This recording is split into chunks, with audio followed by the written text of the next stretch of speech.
All right, good evening, interwebs. First off, I just want to say thank you to all the comments that we've been getting in our last couple of videos about the positive news that we got yesterday with the scans that um, the two smallest little nodules, little spots that they found in the PET scan that they saw in the PET scan back in September of 22.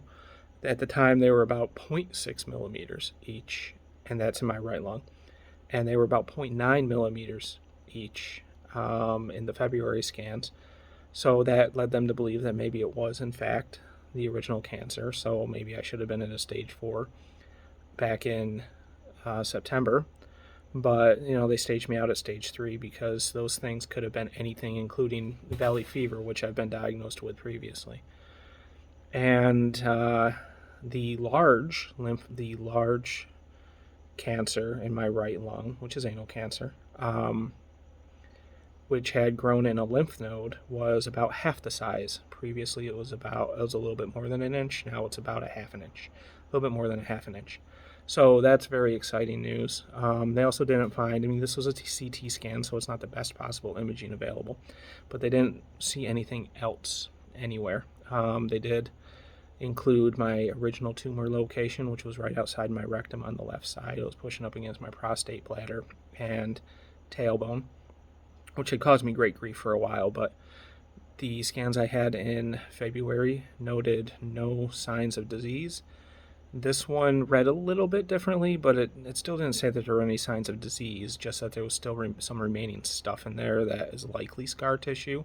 Still pushing up against a couple of things, but I'm not really having any pooping, peeing, or other problems down there, right? So I still have a little bit of pain to the left of my tailbone, across my left hip, down my buttocks, thigh, and behind my knee, but that really could be related to my bulging disc, because if you're familiar with a bulging disc, once you get it, it very rarely will ever go back where it belongs.